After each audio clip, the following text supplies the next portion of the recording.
says Dr. Oliver states that I need to perform a wound dressing on Mr. John. Hello, how are you? May I know your full name and date of birth, please? Can you show me your wristband?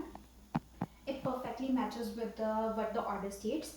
Uh, I'm your nurse for today. My name is Pushpinder Kaur and I'll be performing a wound dressing on you. If you feel any discomfort during the procedure, please let me know. Firstly, I would like to ask you a few questions. Do you feel comfortable? Okay. Can you rate your pain on the scale of 0 to 10 for me? 0 indicates no pain at all and 10 indicates the worst pain possible. Okay. Since Mr. John states that the pain is 3, which is quite expected in surgical incision case, and he has prescribed medication for that as well. Mr. John, do you have any allergy? Okay. He didn't have any allergy as well. And now I'll be providing privacy to Mr. John's. And Mr. Jones, I'll be elevating your bed a little further. Okay. Can I ask you to please lie down? Thank you. And now I'll be performing hand hygiene. And I'll also do my gloves.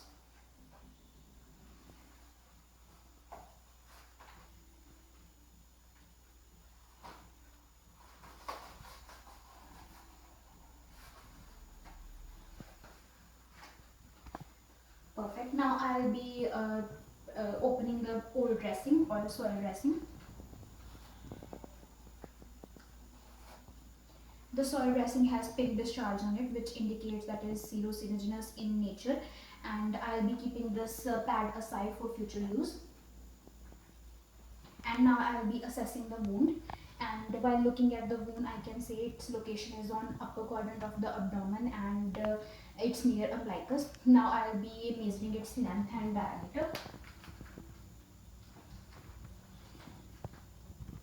It's approximately 8 centimeter in length and the diameter is about 1 centimeter. While looking at its edges, I can say they are well approximated and the wound is properly secured through surgical sutures. And I do see some mild erythema around the wound, which indicates that the healing is normal. And now I'll be palpating the wound. Mr. Jones, if you feel any pain during the palpation, please let me know.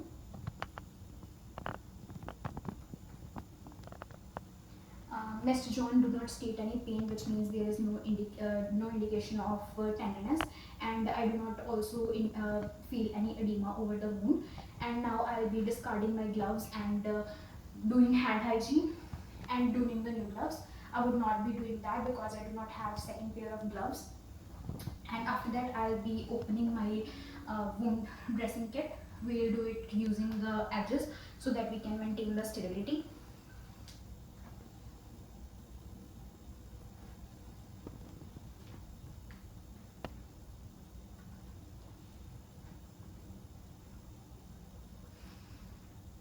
I'll keep this forceps aside for the use.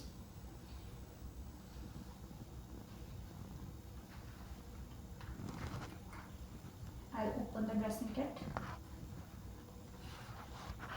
And now I'll be keeping the small forceps aside for proper handling or easier handling.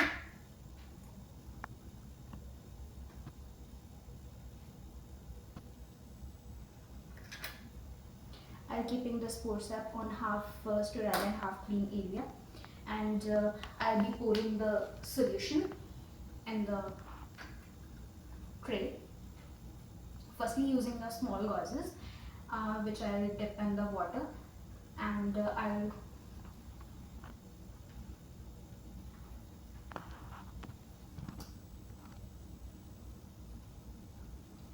clean the wound from head to toe direction. I'll discard this gauze. Taking second gauze, dipping in the solution. I'll be cleaning the wound away from myself and discarding it.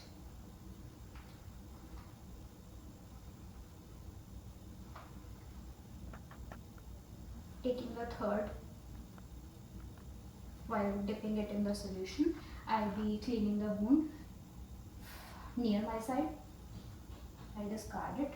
Now I'll dab the wound dry.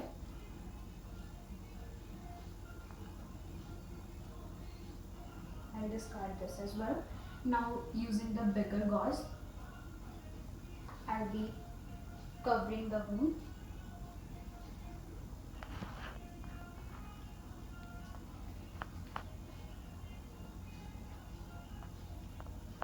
I'll keep these forceps on half clean and half dry area as well. And now I'll be securing this with the pad dressing.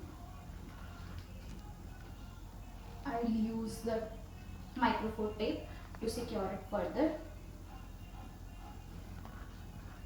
Now I'll remove my gloves.